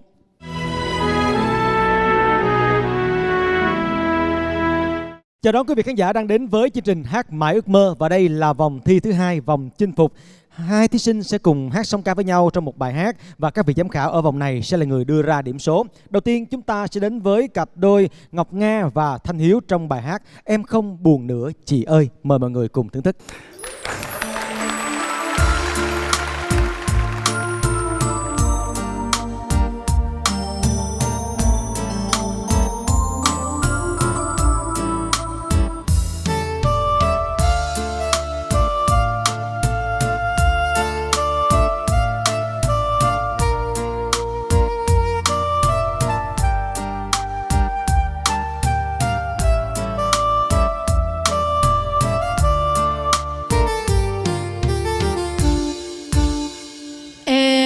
Không buồn nữa chị ơi, em không buồn nữa chị ơi, vì đau thương quen rồi tìm vui trong nụ cười, vẫn yêu đời vẫn thương đời nổi trôi.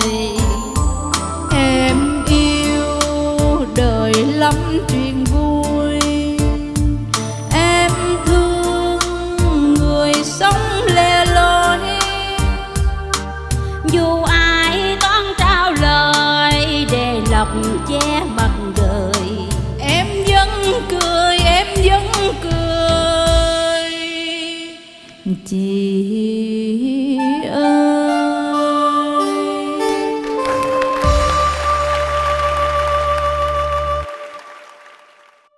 Em ơi em hãy bước vào đây kẻo sương khuya thấm lành,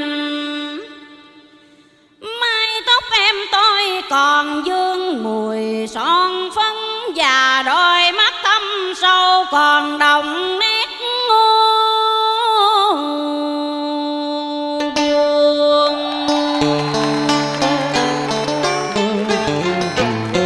sân khấu vừa im tiếng hát lần cung đàn, lau dọi lớp phấn son em trở về căn gác trò, giữa đêm trường gió đồng lá vàng rơi, tuôn làm sao cô gái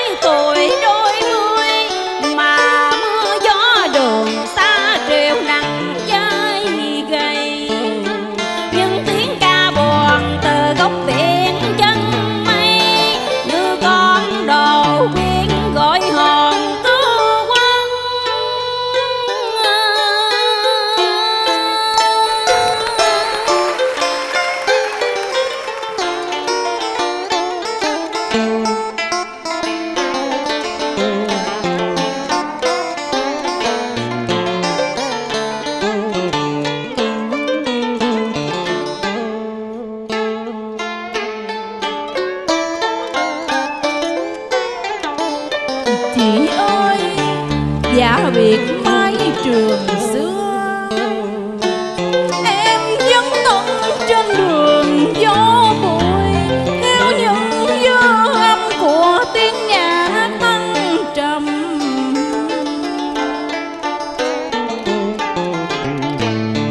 Một mớ hành trang với ước nguyện âm thầm, đêm từng đêm dưới ánh đèn sân khấu, dâng hiến cho đời những tiếng hát lời ca.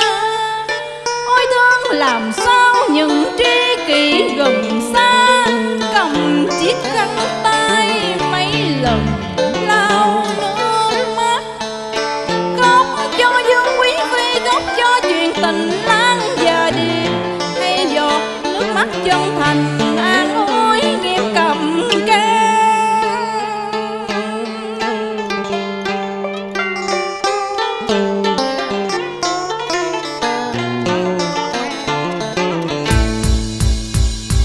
Em tin rằng có ngày mai, nên không buồn nữa chị ơi. Trời sinh ra kiếp người, phải thương nhau trọn đời. Đã tin rồi em không buồn chị ơi.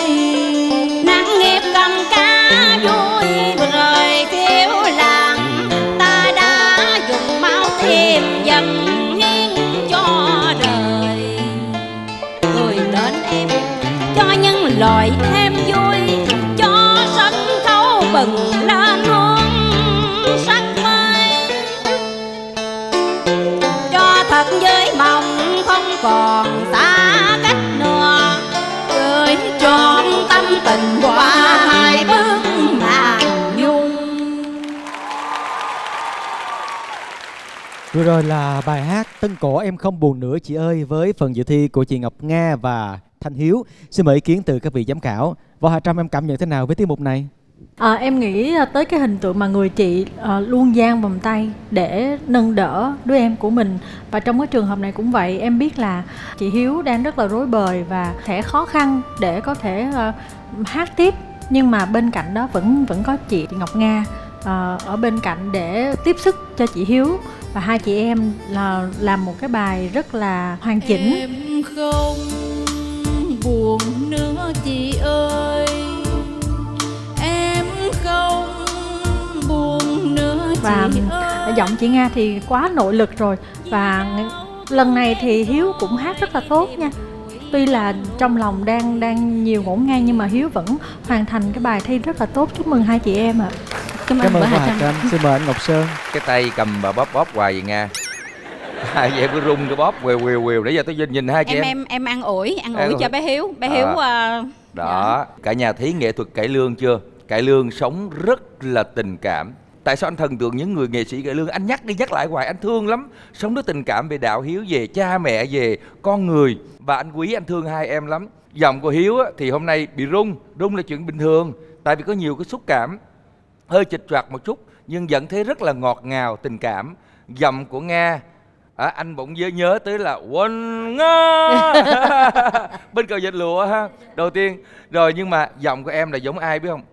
Cô Lệ Thủy. Dạ. Đúng không? Có ai nói giống không? Có ai nói giống cô Lệ Thủy? Giống nha, ná âm sắc đẹp mà tự nhiên nó ngọt ngào lắm. Chúc mừng hai em nha. Thương quá đi là em thương cảm quá ơn đi. bạn Hậu Sơn ạ. Tiếp theo xin mời ý kiến từ giám khảo Thoại Mỹ ạ. Hai em rất là dễ thương luôn đó. Hát cái bài hát này mà tự nhiên hai người, hai tâm trạng khác nhau cũng đúng vào cái bài hát nữa.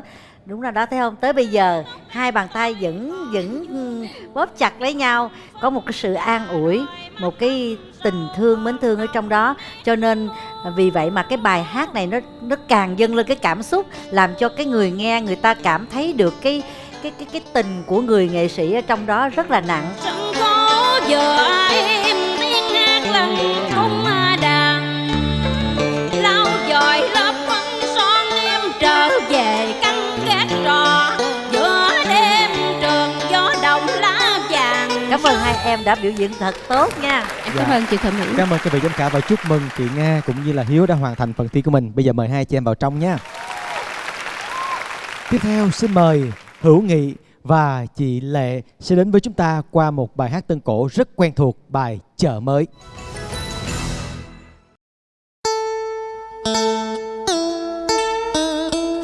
Cái chợ của hồi nào và năm nay bao nhiêu tuổi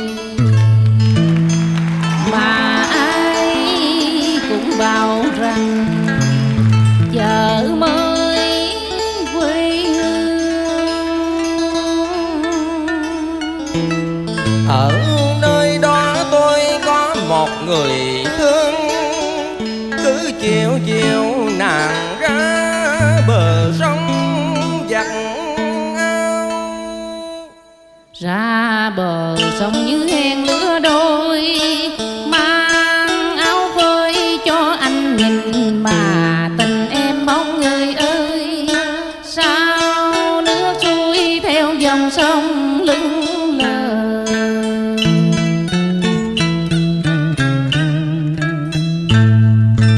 Trong bờ sông anh hẹn với em, mai mốt đây anh đem cao trầu nhờ người sẽ duyên tình ta. Em chớ lo thêm buồn, anh đã thưa cùng mẹ cha. Duyên chúng ta muôn đời như nước xuôi dòng đầy dơi.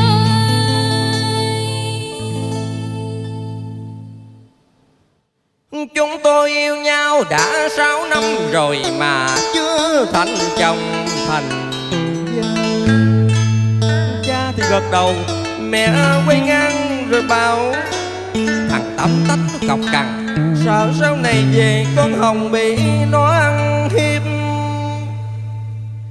Nên bà cứ dùng dằn chưa chịu cho hai đứa cùng nhau kết nghĩa châu trần. Làng sớm bàn tới bàn lui anh buồn ra buồn. Từ cái ngày anh qua nhà em dám hỏi, thấy mẹ lắc đầu em cũng thôi giặt áo ở bờ sông. Hôm có lệnh tòng quân, sao anh không cho em biết? Anh chỉ sợ cái lắc đầu và một tiếng không. Rồi mình ngó mong nói chuyện lòng vòng, chỉ gây buồn cho người đi kẻ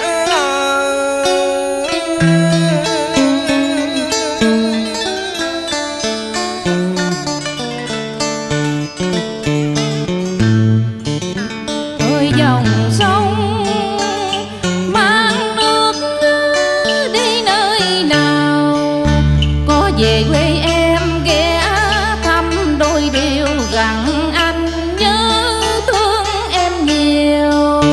trong dời xa, dường như trong tay chiếc áo nàng phơi. Dòng sông chợ mới người ơi, thương nhớ hoài dù chưa hẹn trầu cao. Rồi gặp anh hai, ảnh bảo thằng Tâm nay là thượng sĩ, tánh nết hiền lành, được đồng đôi thương dân quý. Nghe nói chưa tròn câu chiếc quay trầu trên tay dừng lại, nhìn vào mắt em mẹ sung sướng tươi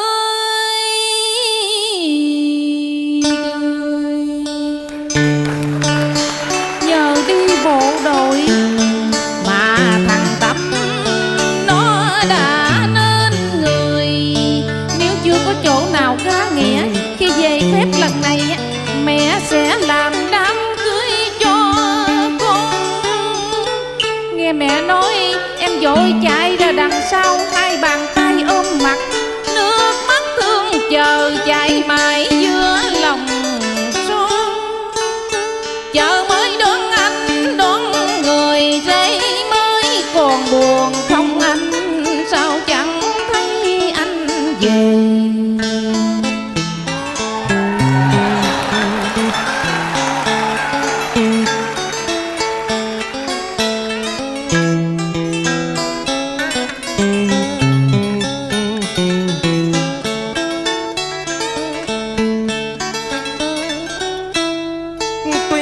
buồn nhưng không dám dần, bởi cha mẹ nào cũng vì hạnh phúc của con.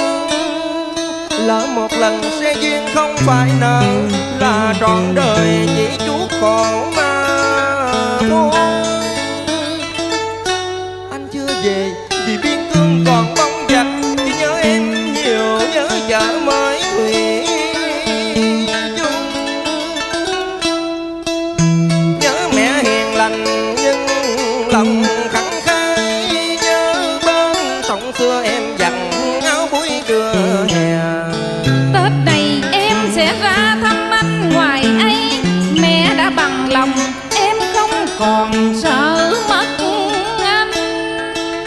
Hơn 50 năm cha mình vẫn là cha mới, vì 6 năm chờ có lâu lắm không em. Wow, Hay quá. hay quá luôn. Vừa ca xong cái giám khảo đồng loạt hay quá luôn. Đã quá à. Dạ chị đã, sao chị Mỹ mời chị chia sẻ.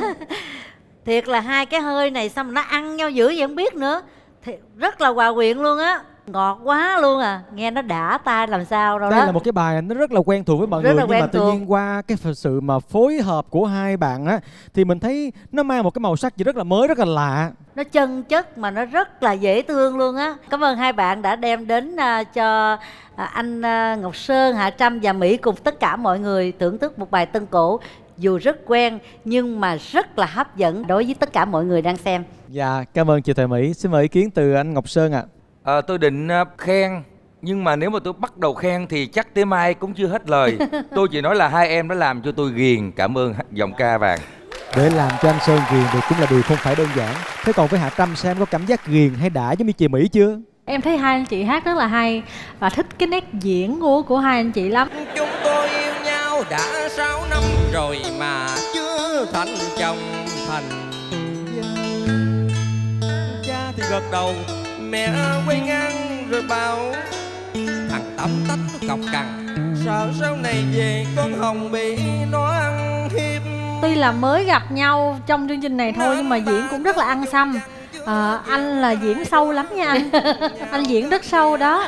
Dạ, giống như máu trong người là cải lương rồi, cho nên là vô cái nó rất là tự nhiên. Và chị cũng vậy, cái giọng chị nó ngọt gì đâu, thêm cái chất giọng của anh nó vừa dày mà nó lạ nữa. Nó rền lắm. Dạ, nó rền. Giọng độc đáo. Giọng nam rền dưới, giọng nữ bay ở trên, nghe nó rất là hay. Chúc mừng anh chị rất là nhiều.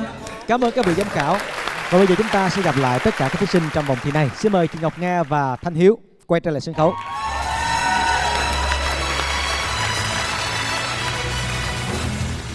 Và bây giờ sẽ là phần điểm số từ ban giám khảo. Xin mời.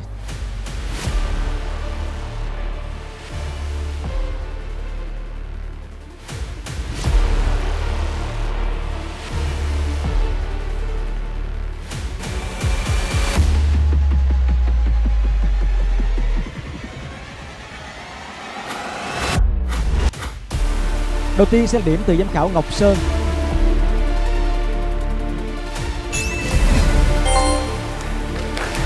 Tiếp theo điểm từ giám khảo Võ Hạ Trâm.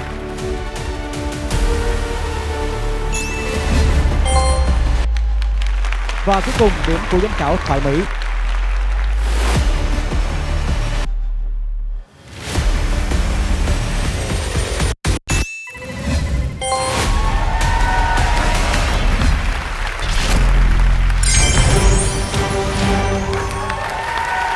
Chúc mừng chị Lệ và Hữu Nghị là thí sinh có điểm số cao sau 2 vòng thi.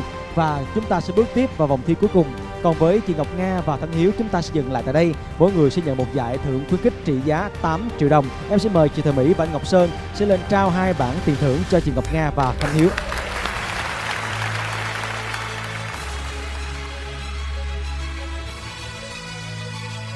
Cảm ơn giám khảo Ngọc Sơn và giám khảo Thoại Mỹ. Và những số tiền này sẽ được các bạn gửi đến cho những gia đình, những hoàn cảnh mà các bạn đã kể cho chúng tôi nghe ngày hôm nay trong chương trình Hát Mãi Ước Mơ. Cảm ơn chị Mỹ và anh Sơn. Mời hai anh chị về vị trí của mình. Rất cảm ơn chị Ngọc Nga, cảm ơn Thanh Hiếu đã đến với Hát Mãi Ước Mơ ngày hôm nay để có thể chia sẻ những câu chuyện để mọi người qua đó biết nhiều hơn và có thể hỗ trợ nhiều hơn cho những hoàn cảnh khó khăn. Còn bây giờ chị Lệ cùng với Hữu Nghị chúng ta sẽ chuẩn bị để bước vào vòng thi cuối cùng, vòng thi mang tên Tỏa Sáng.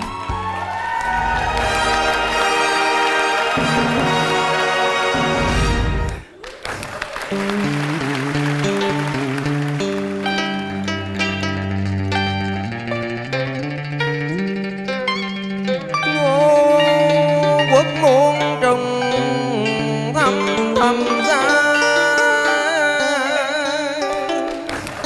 liều thân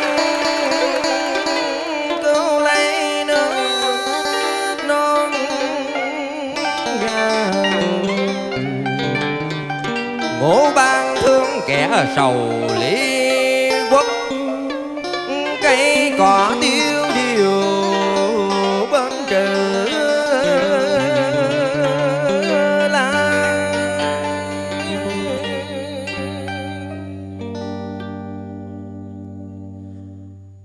Tây Thi ơi nước bạc ngược dòng trắng tà loạn bông, nàng ra đi để cho ta mang sầu hận đến muôn đời. Ta sẽ vì ai gió một phương trời, nàng hãy vào trong nghỉ an giấc điệp, vì ngoài này tuyết trắng lạnh lùng rơi. Trên chiếc thuyền rồng lơ sông đêm nay, có kẻ nhìn trăng mà kẻ thở dài. Kiếp má hồng đến thế thì thôi, phi bỏ một đời để đền sông hận nước.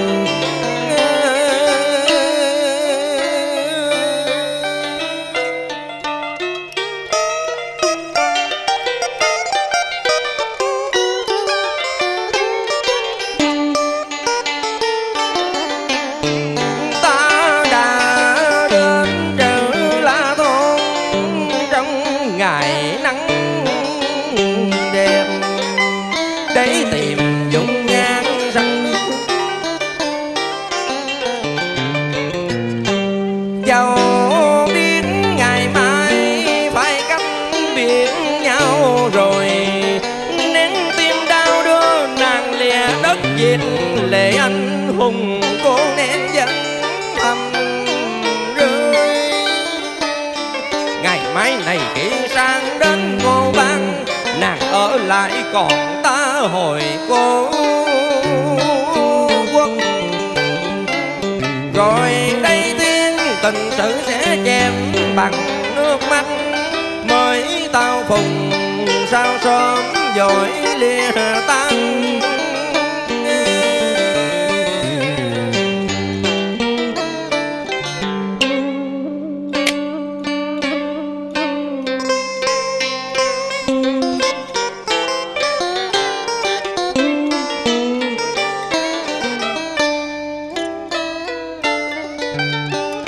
Sông vắng trời khuya ánh nguyệt tàn, sương buồn phủ kính mặt Trường Giang.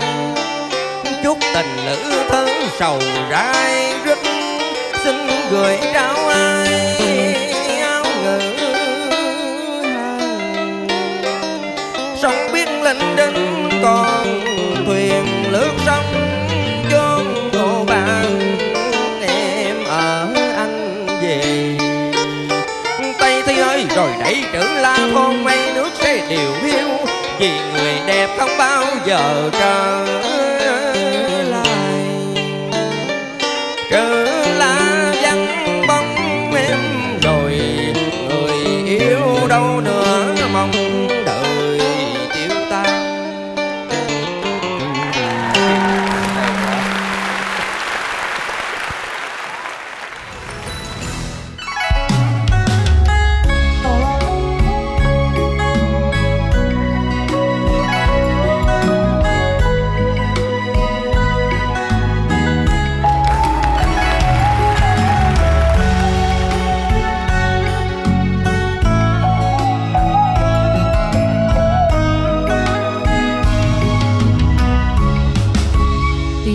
anh nơi đâu khi hoàng hôn khuất lặng sao rồi?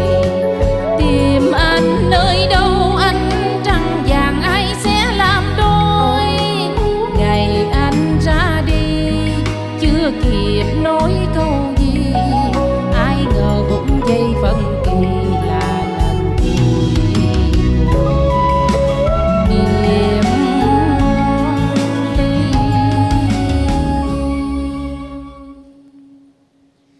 Anh ơi, cách biệt bao năm sao anh chưa một lần trở lại?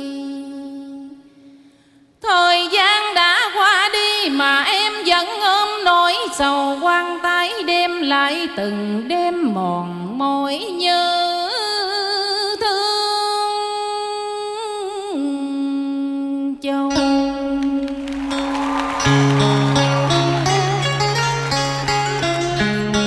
Giữa cô đơn nghe mưa rớt trong lòng, bao lượt thu sang bao lần trăng khuyết mà bóng người vẫn điện biên xa xăm. Thoáng bước chân người em cứ ngỡ anh về thăm, khi hoàng hôn khuất lặng sao đôi. Có người mẹ già ngồi khóc chờ con, vợ chồng chưa được vuông tròn hạnh phúc.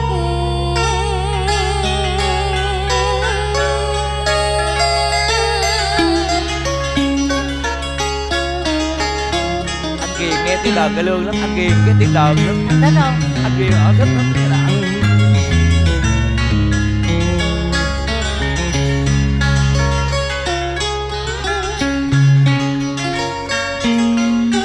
Mấy lượt đông sáng cho ngàn lá đổ, em vẫn ngồi đây chờ đợi anh về.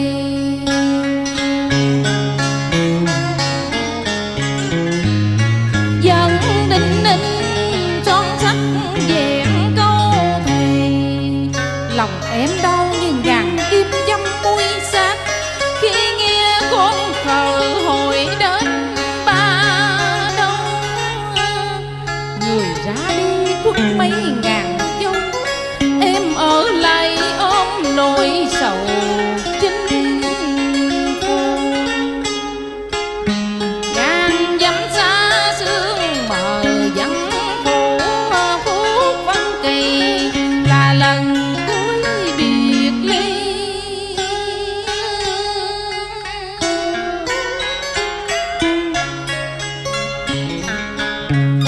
Trăng đã soi đêm rằm, em nhớ thương vô ngần. Sầu giọt sầu chia ly, tình lệ tình quen đi. Đêm ngóng trong tình chồng, nhìn con thơ nát ruột đau lòng. Lòng em vẫn mong tin rằng một ngày kia anh sẽ quay về đây. Dần trăng ai sẽ làm đôi, mơ ngày nối cúc tình duyên năm nào. Tóc xanh đã bạc phai màu, lòng em vẫn mãi dạt vào khôn nguôi. Giữa bao dòng bao cuộc đời, ngàn năm vẫn đợi một người em thương. Giữa bao dòng bao cuộc đời, ngàn năm vẫn mãi chờ người em thương. Dạ sớm một phương, không có tớ. Cả hai đều na ná giống nhau nhưng mà bên Chỉ kia quay qua đỡ chỉ được. hỏi ủa sao kỳ vậy? Cái này em không biết, cái này phải nhờ các vị giám khảo chuyên môn. Trong cái bài hát này á là chị Lệ diễn tả rất là tình cảm, rất là ngọt ngào. Không sao hết, đừng lo nha chị nha. Còn Nghị thì khỏi nói rồi. Cái giọng thì rên, giọng ca rất là ngọt. cũng có sơ sót một chút xíu thôi, nhưng mà cái này là không đáng nói ha. Chúc mừng. Dạ, xin mời ý kiến từ giám khảo Ngọc Sơn ạ. Đầu tiên là mình làm liên tục cho Nghị là Nghị bỏ Nghị vô sớm 2 khuôn. Thay vì Nghị tăng tăng tăng tăng tăng cái kiểu vậy đó, nhưng mà Nghị vô cái câu 2 thì vô sớm, thành ra là mình còn ra nhịp được, ra hiệu được. Sau đó Nghị buông, Nghị vào lại. Cái giọng hát của Nghị thì phải nói là giọng độc đáo ha. Cú này nó lạ đó, cái này mới hay. Cái giọng chân phương mới quan trọng. Mình hát lên người ta biết cái giọng lạ, cái này rất hiếm, giọng ca hiếm. Nghị rất là hay đó, tôi đánh giá Nghị rất là cao. Còn giọng nữ thì thực sự bị đu lâu rồi, thành ra mình không biết đường đỡ. Nhưng cả nhà rất thông cảm, nghệ thuật cải lương nó rất là khó, cải lương nó rất là lắt léo, nó đầy đủ hết. Mà bây giờ các bạn có thể hát trúng nhịp và có thể bị rớt nhịp dài dài, tại vì mỗi cái bài hát nó phân nhịp kiểu khác. Mỗi người ca mỗi cách khác một nhau. kiểu khác nhau, nó rất là khó mà rất là độc đáo. Còn chưa kể các điệu lý đủ thứ hết rất là nhiều. Nói chung là hôm nay tôi rất hiểu hai em, mặc dù đôi khi chệch choạc một chút xíu, nhưng tôi vẫn cảm được cái hồn, cái tình và giọng hát độc đáo của hai nghệ sĩ này. Chúc mừng hai em. Dạ, cảm ơn anh Sơn. Xin mời Võ Hà Trâm. Vòng này vòng quyết định, vòng cuối, cho nên là không tránh khỏi những cái hồi hộp, những cái lo lắng, những cái áp lực nhất định đối với hai anh chị, và nhất là những người mà ít khi lên sân khấu lớn nữa. Cho nên là ban giám khảo rất là thông cảm những cái chệch choạc đôi chút đó của hai anh chị. Thì ở dưới đây ban giám khảo du di không có sao hết, mà quan trọng là cái tình và cái tinh thần mọi người đã đến với Hát Mọi Ước Mơ, và giọng hát của hai anh chị rất là tuyệt vời. Xin chúc mừng hai anh chị. Dạ, cảm ơn các vị giám khảo. Còn bây giờ sẽ là phần điểm số. Ở vòng này thì điểm số của ban giám khảo quyết định 60%. Xin mời.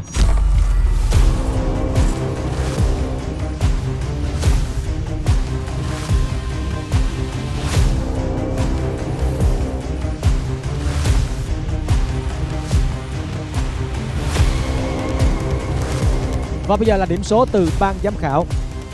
Đầu tiên sẽ là điểm từ giám khảo Ngọc Sơn. Tiếp theo, điểm từ giám khảo Võ Hạ Trâm. 19 điểm cho Hữu Nghị và 19 điểm cho chị Trần Thị Lệ. Cuối cùng, điểm từ giám khảo Thoại Mỹ.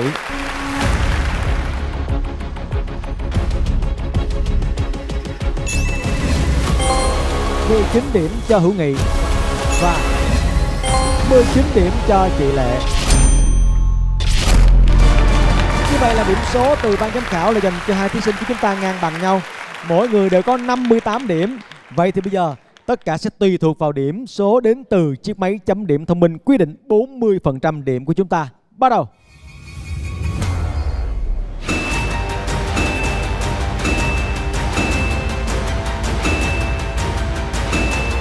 Chị Lệ căng thẳng dữ chị Lệ. Không dám nhìn luôn.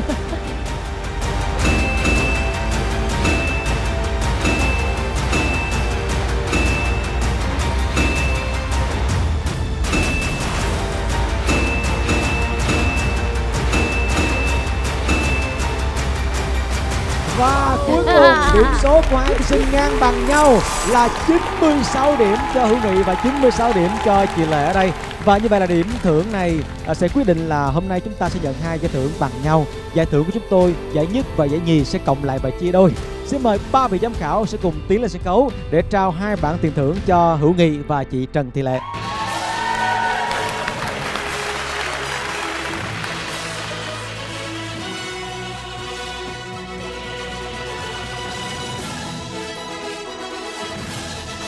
Và mỗi người sẽ nhận một bảng tiền thưởng trị giá là 17 triệu đồng. Và tất cả những số tiền này sẽ được gửi đến những gia đình mà các thí sinh đã mang đến cho chương trình Hát Mãi Ước Mơ ngày hôm nay. Cảm ơn tất cả các thí sinh đã đến tham gia chương trình và cảm ơn các vị giám khảo. Và thưa quý vị khán giả, chúng tôi vẫn sẽ còn đến với quý vị khán giả trong những tuần sắp tới, kể cho quý vị nghe những câu chuyện mà cần sự chia sẻ của chúng ta để gắn kết và lan tỏa những yêu thương. Cảm ơn tất cả quý vị khán giả rất nhiều. Chương trình do Đài Truyền hình Thành phố Hồ Chí Minh phối hợp cùng với công ty Điền Cung Group thực hiện, phát sóng hàng tuần vào lúc 19 giờ 30 phút thứ 6 trên kênh HTV7. Xin chào tạm biệt và hẹn gặp lại.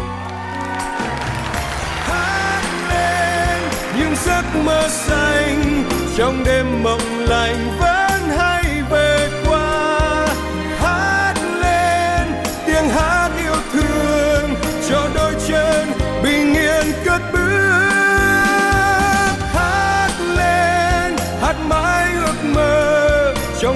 từng giờ cháy lên niềm tin. Hát lên